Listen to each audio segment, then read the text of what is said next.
Hi, I'm Mr. Miller, and this is a lesson about reflections and stretches. So for starters, we're going to take a look at what a reflection is. Here's the definition that I'm using. A reflection is a transformation where each point of the original graph has an image point resulting from a reflection in a line. So just as you would expect that a point on one side of a line would be a certain distance away from the line and its image point would be the same distance away on the other side, that's the basics of reflection. Now on the other hand, if we have a stretch, this is where we have a transformation in which the distance of each x coordinate or y coordinate from the line of reflection is multiplied by some kind of a scale factor. Now when we do transformations to graphs, we're expecting change, and that's fine, but sometimes there are individual points that don't change. Those points are called invariant points. So this is a point on a graph that remains unchanged after a transformation is applied to it. Let's take a look at some examples now. So first of all, we're going to start with a graph of y equals x minus 1 in brackets all squared minus 1. That's going to be our y equals f at x graph that we're going to do for starters. And after that, we're also going to graph y equals negative f of x and y equals f at negative x. We're going to do those all in the same grid, and then we're going to draw some comparisons between them. So before you start graphing, if you haven't already done so, I would recommend that you set up on this grid both an x-axis and also a y-axis. And I'd also recommend that you indicate that your scale is going from negative 10 to positive 10, both in x and in y. Alright, so let's go ahead and start graphing. If we're going to graph the y equals f at x, or in other words y equals x minus 1 all squared minus 1, this is a parabola that opens up. It's got an a value of 1 here, so we're going to apply the 1, 3, 5, 7, 9 rule. And the vertex of y equals x squared is normally at 0, 0. This one has been transformed. It's been moved to the right one and down 1. So for starters, you can see that that vertex is here at 1, negative 1 instead of at 0, 0. And from there, you can get your other points by going out and up 1, out and up 3, out and up 5. So when I'm saying out, I'm saying away from the central axis of symmetry, and out 1 unit, and then up the 1, then 3, then 5, and then 7 after that to find other points. Once you've got a bunch of points, then you can connect those together with a nice smooth curve. Arrows on the end to indicate that the relationship continues in those directions. And because we're going to be doing multiple graphs on the same grid, it is a good idea to make sure that it's labeled. So in this case, y equals f at x. Now, if you want to figure out how to do y equals negative f at x, there are a number of ways that you can do that. So you can use your graphic calculator, put in the initial function into y1, and then put a negative y1 as your input for y2. If you're using something like a Desmos graphing calculator, then you can put a negative in front of the entire expression, put that entire expression of x minus 1 all squared minus 1, put all of that in brackets, and then put a negative in front of it, and here's what you will get as a result. You will end up with a parabola that's identical to the first one, but it opens down. Its vertex, you'll notice, is at 1, 1, and it opens down in the same way that the other one opened up. So this is what the graph of y equals negative f at x looks like. And of course, this equation is actually identical to negative y equals f of x. So I'm writing this in two ways. You often see equations solved for y, but often you'll see questions that ask you, what happens if I change the y to a negative y? Replace, in the original equation we had y equals f of x, what if we change that to negative y equals f of x? And it's the same as multiplying the entire function by a negative 1 factor. So what you'll probably notice is that this is a reflection across the x-axis. You'll notice that the vertex has been flipped across the x-axis, that points such as this is 3, 3 here is now at 3, negative 3. That the next point here is 4, 8, and instead we're down at 4, negative 8, and so on. There are a couple of points that haven't changed here, and it's because these points are actually on the reflecting line. So let's write a little bit of a comparison up here, shall we?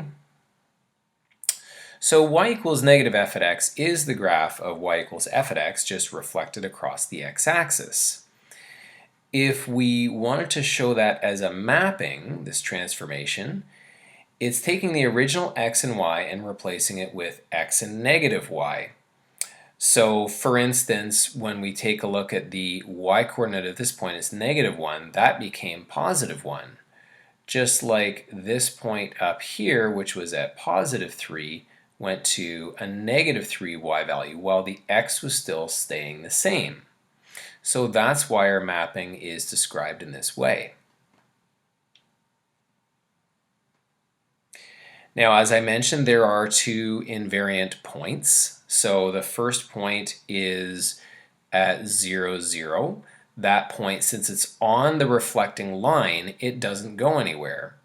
And likewise, the point 2, 0 is also on the reflecting line, so it doesn't go anywhere under this transformation. So those are our two invariant points. All right, so we have graphed y equals f of x, y equals negative f of x, and we're able to compare those two to each other. Now let's take a look at what happens if we replace an x with a negative x and do that graph. So I leave that to you as an exercise to plug it into either a graphic calculator like a TI-83 or into the Desmos graphing calculator and see what you get as a result. It's a pretty easy thing to do.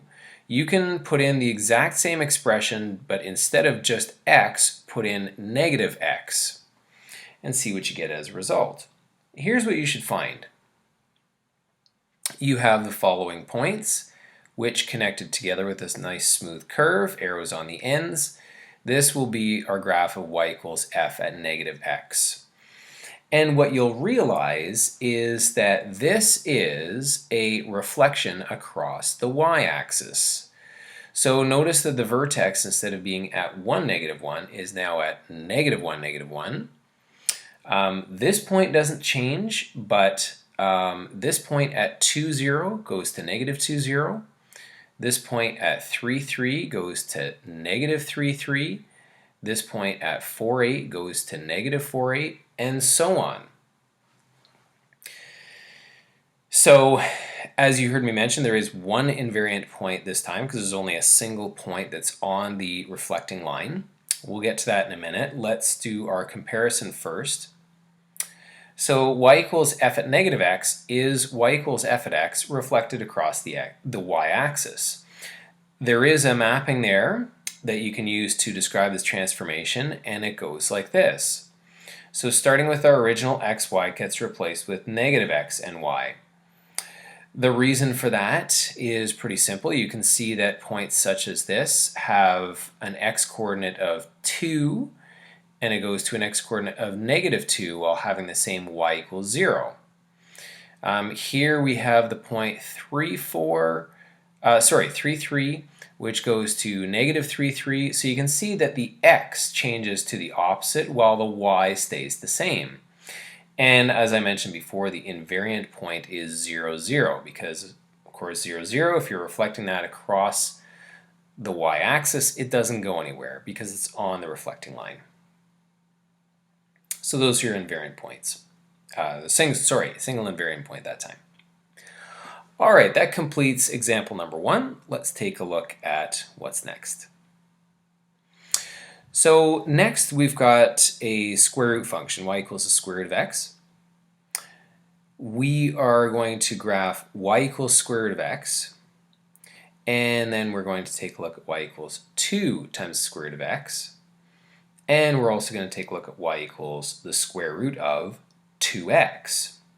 Now you might think these are the same because it's got a factor of 2, just it's in a different place, but it actually makes a fair bit of difference as to the shape that comes out from it.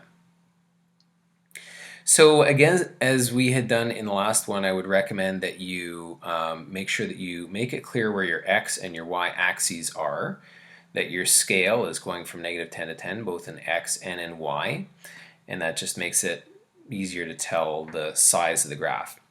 So let's start with graphing y equals the square root of x. As with any graph that is maybe new to you, or maybe you haven't done it in a while, you maybe want to take a look at the table of values first and think about what you get as y values when x is equal to certain things. Here are a few easy ones to start with, so I'll just point them out to you. The square root of 0 is 0, the square root of 1 is 1, the square root of 4 is 2. Notice I skipped a whole bunch of x values because I don't really want to take the square root of 2 or the square root of 3. I end up with really awkward numbers to try to graph in between here. And then I skip over to x equals 9 because the square root of 9 is 3, so that's an easy grid point to put on. Now that I've got a bunch of points on here, I can see where it's going. And I'm going to connect these points together with a nice smooth curve, arrow at the right end only, because this relationship does continue on like this. It does end here. You aren't going to be able to take the square root of any negative numbers, so it does stop there. And there is no other branch because we're only taking the positive square root, we aren't taking the negative square root. So this is our y equals f at x for starters. Now if you want to know what y equals 2 times f at x is, again I leave it to you as an exercise. You can put that into the Desmos graphing calculator or something like a TI-83, and it's pretty easy to come up with an equation for that. It's just 2 times the square root of x. So what happens when you do that? Well, here are a few points that it'll go through. And what you'll notice is that your y values are being doubled.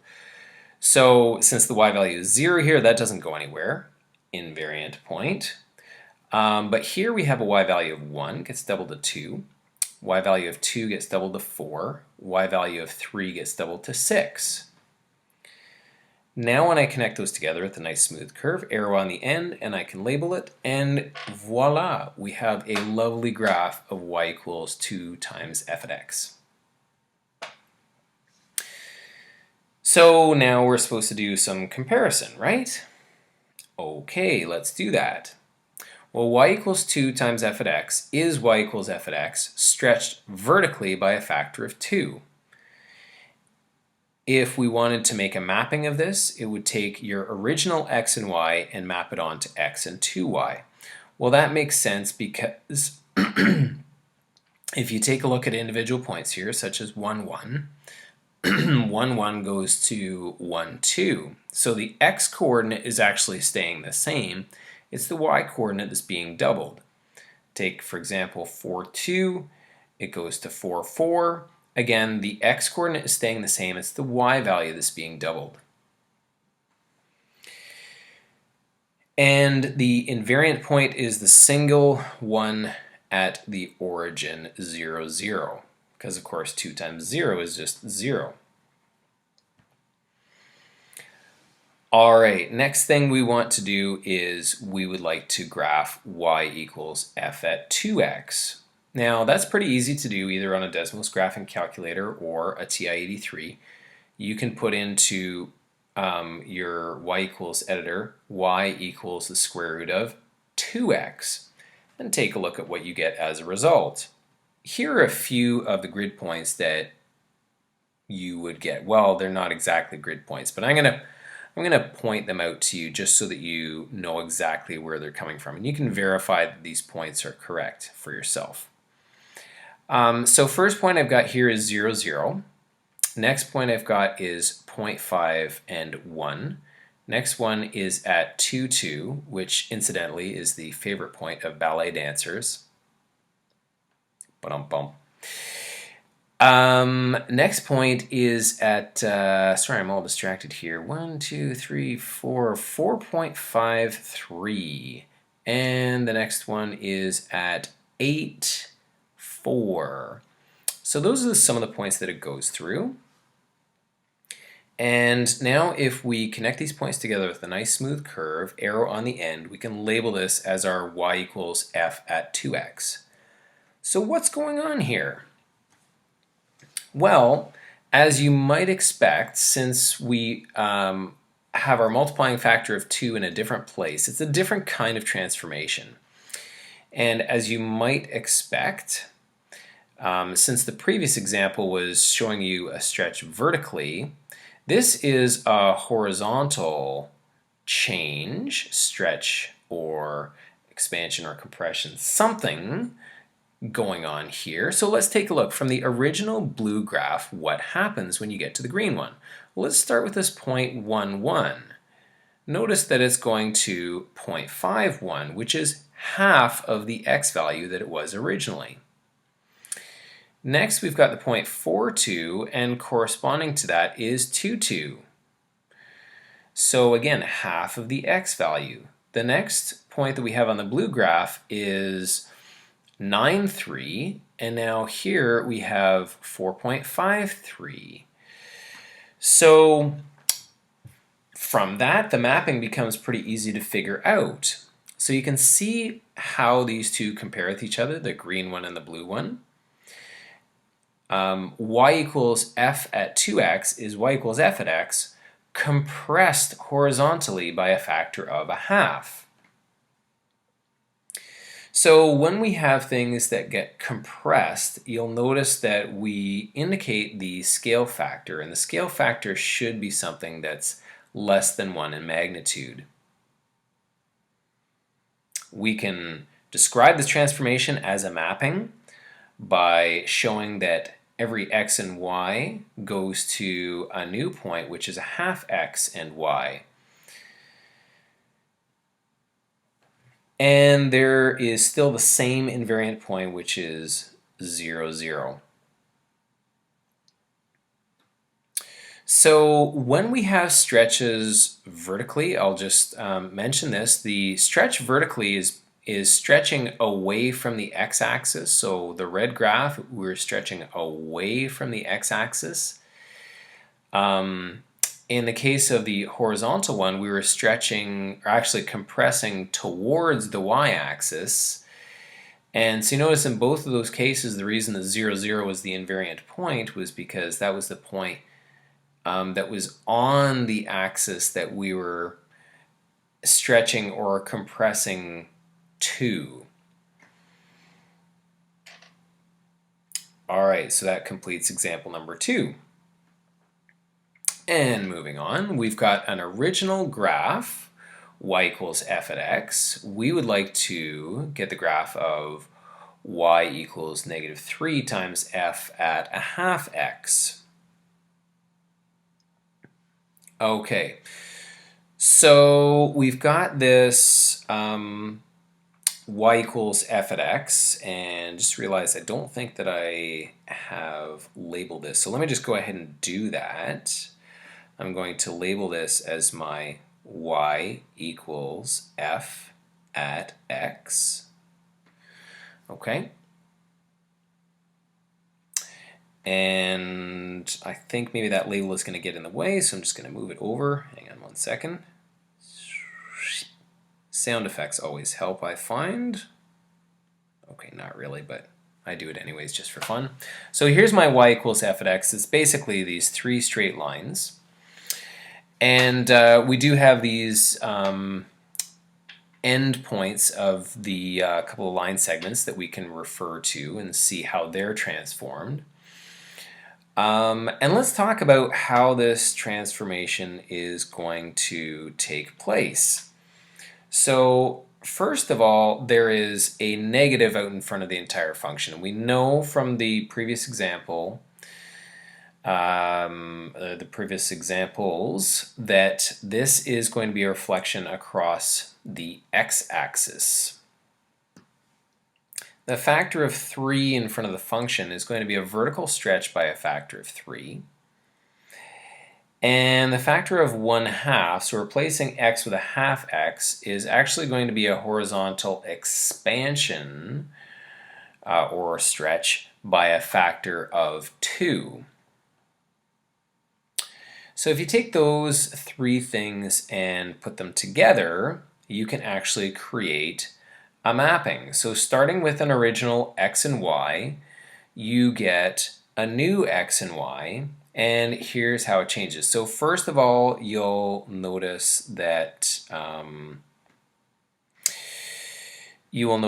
I've got the minus here. So that's just referring to the fact that since there's a reflection across the x-axis, the y is going to be the opposite of what it was. So instead of a positive y, we're going to have a negative y. I haven't put the y in there yet because I also know that vertically there's a stretch by a factor of 3. So that actually means it's going to be a 3y here, not just a y. And finally, since we've got a horizontal expansion by a factor of 2, that means that our x-coordinate goes from x to 2x. So you could at this point take a look at each one of these endpoints and apply this mapping rule to figure out the image point that it goes to.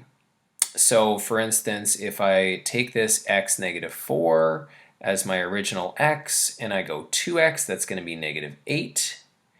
And if I start with my original y equals 1, so if that's my y is 1, then my negative 3y is going to be negative 3. So again, it's negative 8 and negative 3 is the point that I end up at. So that's the start of this transformed graph. The next point, you can do the same thing, apply the same mapping rule to figure out where the image ends up. So if I take this point, 1, 3, and I use 1 as the x, and double it, I should be at 2. The y-coordinate is going to go from 3 to negative 9. So 2, negative 9 is the next point that I'm going to go through. Then we have the point 4, 3. 4 being the x is going to go to 8. And 3 as our y value is going to go to negative 9 again. So here's the next point. It's at 8, negative 9. And finally, at the end of the original y equals f at x, we have 5, negative 1. So if we double the x value, that gives us 10. And if we do negative 3 times the y value, that's going to give us positive 3. And so this is our final point, is at 10, 3. And of course, we should connect those 4 points in the order that their corresponding original points were connected. So I'm going to draw these 3 straight lines. And once I've done that, of course, I can label this as y equals negative 3 times f at a half x. Ta-da! Fantastique! Okay, so there you go. That's example number 3. Let's do a summary because it's so much warmer than wintry. All right, so when the graph of y equals f at x has been reflected in the x-axis, its new equation is, ta-da, y equals negative f at x, or you can replace a y with a negative y equals f at x. Both would be equivalent to doing a reflection across the x-axis. The mapping notation takes the original x and y and maps it onto x and negative y. And now when we're considering a transformation like this, starting with a graph of y equals f at x, and it's been reflected in the y-axis, its new equation is y equals f at negative x. So this is different, right? Instead of replacing y with a negative y, we are replacing an x with a negative x. In mapping notation, this changes every x and y to negative x and y. And that's how you get your image points. So now let's consider when the equation y equals f at x has been transformed like so, y equals a times f at x, and it's not necessarily just -1 times f at x. What happens? Well, let's consider a few case scenarios. First of all, if the magnitude of that value a is between 0 and 1, when I say magnitude, I mean take the absolute value of it. So ignore the sign, whether it's positive or negative. Just take that sign away. And if its magnitude is between 0 and 1, it means that vertically we have a compression about the x-axis by a factor of the magnitude of a. So when we're talking about vertical compressions or expansions, then we don't refer to the positive or negative, the sign of a, we only refer to the magnitude of a when we're listing our scale factor.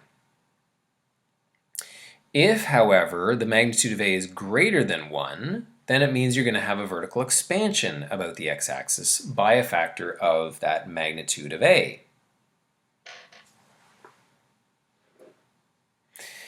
And finally, if we have an a value that's negative, it means that there is also a reflection across the x-axis. Now there's a few a values that I've omitted, and there is a reason for that. So if I have an a value of 0, well, the whole thing just becomes y equals 0, and that's just flat line, so it's not really that interesting to us. As in a horizontal line at y equals 0.